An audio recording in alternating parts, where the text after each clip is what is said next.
একটা রাজনৈতিক দল কেন কোন একটা নির্দিষ্ট পরিবারের মালিকানা হতে হবে? বঙ্গবন্ধুর পরিবার এবং জিয়াউর রহমানের পরিবার, জেনারেল জিয়াউর রহমান, এই দুই পরিবারকে অনুরোধ করা, আবেদন করা, আপনারা আমাদেরকে 20-25 বছরের জন্য আপনারা নিজেরা সরে যান। তারা তো জনগণের পক্ষ থেকে নমিনেশন পান নাই, জনগণও তাদেরকে ভোট দিতে হয় নাই।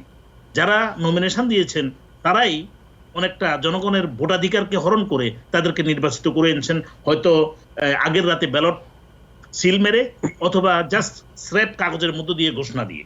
একটা রাজনৈতিক দল কেন কোন একটা নির্দিষ্ট পরিবারের মালিকানা হতে হবে, এটা আমাকে বলেন, বোঝান দেখি। হ্যাঁ, এইটাই তো, এটা ঠিক না। আনফরচুনেটলি আমাদের সাউথ এশিয়ায় শ্রীলঙ্কা প্রথম শুরু হয়েছিল, তারপর ভারতে, তারপর পাকিস্তানে, তারপর বাংলাদেশে। এটি অত্যন্ত দুঃখজনক।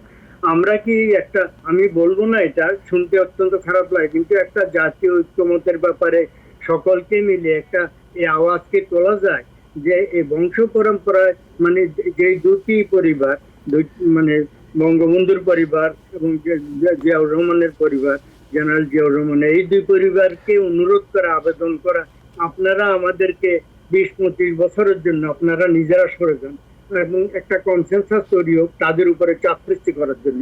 আপনারা, এর মানেই না যে তারা না থাকলে অন্যরা সুশাসন দেবেন, হয়তো আরো খারাপ শাসন দেবেন। তো এখানে একটু যেটা জানতে চাইবো যে একটি দলের গণতান্ত্রিক চর্চা যেভাবে আমেরিকায় হয়ে থাকে, ডেমোক্রেটিক পার্টি, রিপাবলিকান পার্টি, তারা যে চর্চাগুলো করে থাকে, যার ফলে একটা ফ্যামিলি এখানে আধিপত্য, নির্দিষ্ট একটা ফ্যামিলি আধিপত্য বিস্তার করতে পারে না, সেটা তো তাদের একটা প্রক্রিয়া আছে, তাই না? তো এই প্রক্রিয়াটা কেন এখানে করা যাচ্ছে না? আমি মোহাম্মদ করিম চৌধুরীর কাছে এই ব্যাপারে একটু জানতে চাইবো।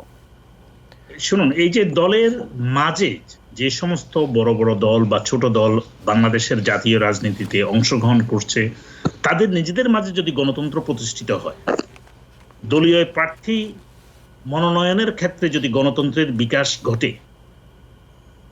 দলের সদস্যদের ভোটের ভিত্তিতে, তাদের মতামতের ভিত্তিতে যদি প্রার্থী নির্ধারিত করা আপনি যায়, একভাবে প্রাইমারির কথা বলছেন, রাইট?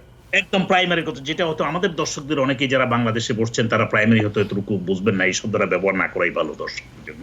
সেটা হলো দল থেকে যে মনোনয়নের প্রক্রিয়া, সেটা যাতে মনোনয়ন বাণিজ্যে, এখন আমরা যেটা দেখছি সব বাংলাদেশের সমস্ত জাতীয় দলগুলোর মাঝে একটা মনোনয়ন বাণিজ্য হয়, যে যত বেশি পয়সা দিতে পারবেন তে তত বেশি করাপ্ট পার্সনকে নমিনেশন দিয়ে সেখানে পাঠান, এবং তারা যাইয়া তাদের সেই করাপ্ট যে অভিজ্ঞতা, যে করাপশনের যে অভিজ্ঞতা এবং তাদের যে স্পৃহা, সেটাকে কাজে লেগে জাতীয় সম্পদ লুণ্ঠনের ক্ষেত্রে ব্যস্ত থাকেন।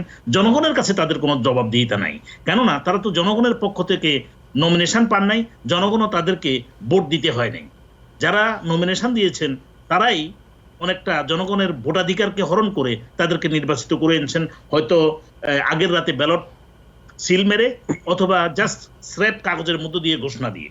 তো যার ফলে যে দলগুলোকে, পলিটিক্যাল যে রেজিস্টার্ড পলিটিক্যাল অর্গানাইজেশন, পলিটিক্যাল সংগঠন যেগুলো আছে, তাদেরকে যে অ্যাকাউন্টেবিলিটির ভিতরে আনা এবং তাদেরকে যে কিছুটা নীতি নৈতিকতা সম্পন্ন দল হিসেবে প্রতিষ্ঠিত করতে হবে, এবং নীতি নৈতিকতার মধ্য দিয়ে গণতন্ত্র, আমরা মুখে বলছি, আমরা ডেমোক্রেসির কথা সবসময় বলি, do we exercise democracy in our life as a individual, as a political member, political party member?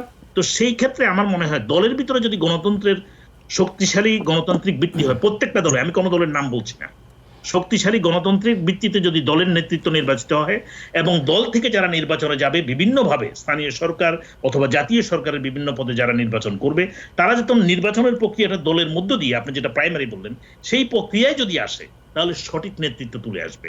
আরেকটা কথা বলবো যে টার্ম লিমিট, আপনারা জানেন যে বিশ্বের বিভিন্ন দেশে টার্ম লিমিট রয়েছে। এই টার্ম লিমিটটা একটা ভালো উদ্যোগ। আমি দেখেছি এক সময় রাশিয়ায়, আপনি দেখেছেন যে যখন টার্ম লিমিট একটু বেড়ে গেছে, তখন আরেকজনকে এনে কিন্তু এই পুতিন কিছুদিনের জন্য প্রেসিডেন্ট বানিয়েছেন এবং তিনি প্রধানমন্ত্রী ছিলেন।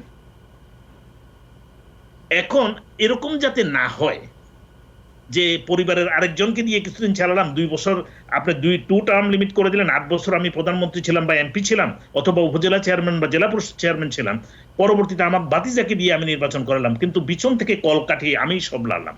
এই পরিস্থিতি যাতে সৃষ্টি না হয়, এবং হবেও না যদি আমাদের ক্ষেত্রে দলের মাঝে যদি গণতন্ত্র হয় এবং জনগণের ভোটাধিকার যদি প্রতিষ্ঠিত করা যায়, জনগণ তো আমাকে নির্বাচিত করেছে আমার যোগ্যতার ভিত্তিতে এবং আমি যে ডেলিভার করেছি সেটার জন্য।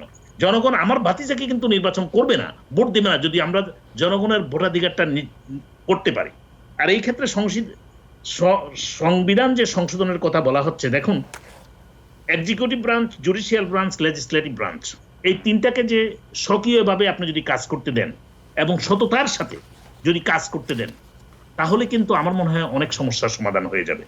এখন বিচারপতিদের ক্ষেত্রে যদি অ্যাকাউন্টেবিলিটি না থাকে, সেখানেও আমি মনে করি যে বিচারপতিদের আজীবনের জন্য নিয়োগ না দিয়ে নির্ধারিত সময়ের জন্য দেওয়া দরকার এবং তাদের বাছাই প্রক্রিয়া, নিয়োগ প্রক্রিয়া যেন স্বচ্ছ হয় এবং যোগ্যতার ভিত্তিতে হয় এবং প্রত্যেকটা বিচারপতিকে যাতে অ্যাকাউন্টেবিলিটির মাঝে হয়।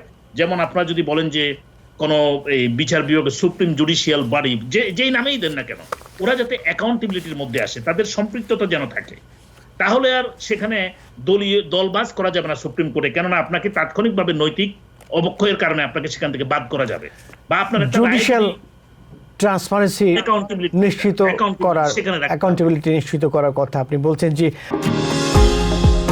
নিউ ইয়র্ক থেকে সম্প্রচারিত TVN 24 টেলিভিশন বিশ্বজুড়ে বাঙালির কণ্ঠস্বর।